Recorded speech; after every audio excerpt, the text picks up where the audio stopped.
Summary of Canto 2, Chapter 6, Purusha Sukta confirmed.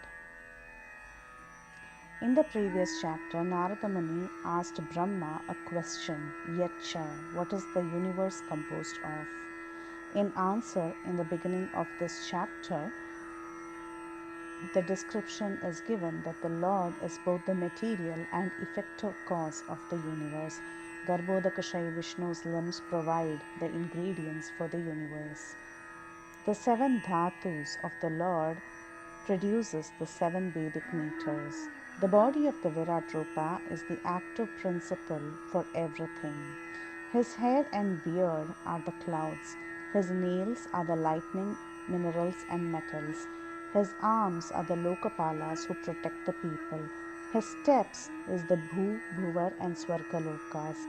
His lotus feet is protection and bestowal of all desires. The place of evacuation is envy, misfortune, death, and hell. The back is frustration, ignorance, and immorality. His veins are the great rivers and rivulets. The bones of the Virat Purusha are the mountains. The belly is the oceans used in food, pradhan, and destruction. The heart is the mind. Consciousness is the dharma of everyone, truth and knowledge. Then Brahma said, myself, Lord Shiva, and all other living entities, and whatever existed in the past, present, and future is covered by the universal form of the Lord, although the Lord is transcendental to all of them. He extends beyond the universe by 10 fingers. The Lord also acts as the effective cause of the universe by energizing the universe both from within and without, meaning both from inside and outside. This Lord is just not the Lord of the material world, but He is beyond the material world also, and He is the Lord of the spiritual world. It is very difficult to measure His glories. This material universe is a manifestation of 1/4 of His energy. Above this Ekapada is the Tripada or the 3/4, which is characterized by Amritam, Kshemam, and Abhayam. The qualities of the Ekapada and the Tripada Vibhutis are as follows. Cycle of birth and death is present in the Ekapada Vibhuti or the material world, and it is absent in the Tripada Vibhuti or the spiritual world. The residents in the Ekapada Vibhuti are Grihamedis, Abhridvratas, whereas in the Tripada Vibhuti there is no birth. The Lord's inclination towards the Ekapada Vibhuti is not so much, but He is more inclined towards the Tripada Vibhuti. The nature of the souls is that in the Ekapada Vibhuti, they want to lord it over the material nature, whereas in the Tripada Vibhuti, they perform devotional service. Fear is present in the Ekapada Vibhuti and it is absent in the Tripada Vibhuti. Forgetfulness is present as avidya in the material world or Ekapada Vibhuti, and it is not present in the spiritual world because of knowledge that is always present in the spiritual world. The souls are less in number in the material world and they are innumerable in the spiritual world. Sandhini manifestation is 1/4 in the material world and it is 3/4 in the spiritual world. The Sachidananda experience is very, very meager here in the material world and it is full in the spiritual world. The spiritual world, Tripada Vibhuti, is for Aprajanam, and the material world, Ekapada Vibhuti, is for Grihamedis and Abhridvratas, those who don't strictly follow the vows of celibacy. The Jiva, qualified by ignorance, wanders on the path of enjoyment, while the Jiva, endowed with knowledge, wanders on the path of liberation. The Lord is the shelter for both the paths. The Lord creates and maintains this Ekapada Vibhuti through His energies, and yet He is aloof from it because He always remains in the spiritual world like the sun, which is separate from its rays and heat.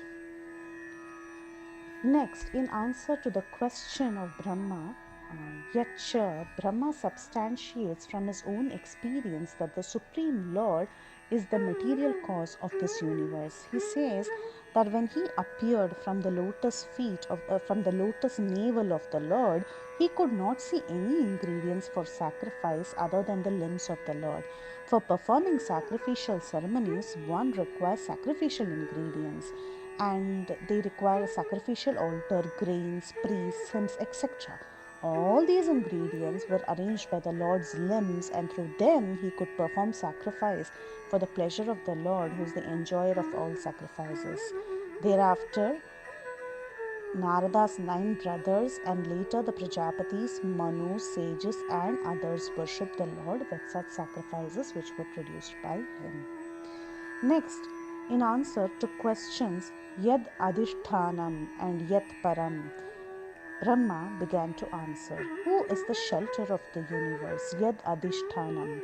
So for that, Brahma said, all the universes are therefore situated in Lord Narayana's very powerful material energies, which he accepts self-sufficiently, although he is beyond the gunas.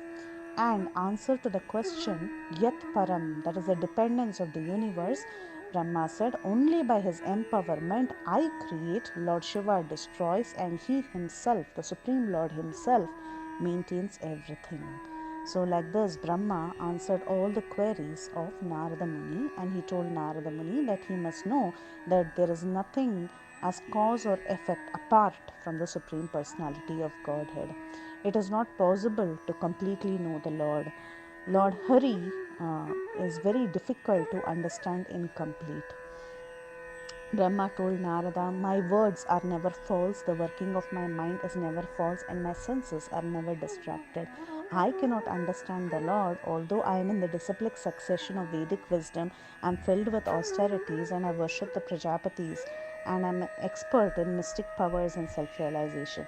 Even the Lord himself is unable to estimate his own limits, what to speak of others. Therefore, it is best for a person like me to surrender unto the Lord's lotus feet, which destroys this entire material existence, which is all auspicious, and it is the only thing that can allow one to perceive all happiness. Myself, Lord Shiva, and you, we all cannot ascertain the limits of the spiritual happiness. Then what to speak about the other demigods? Bewildered by Maya, we can only see this manifested cosmos according to our individual ability.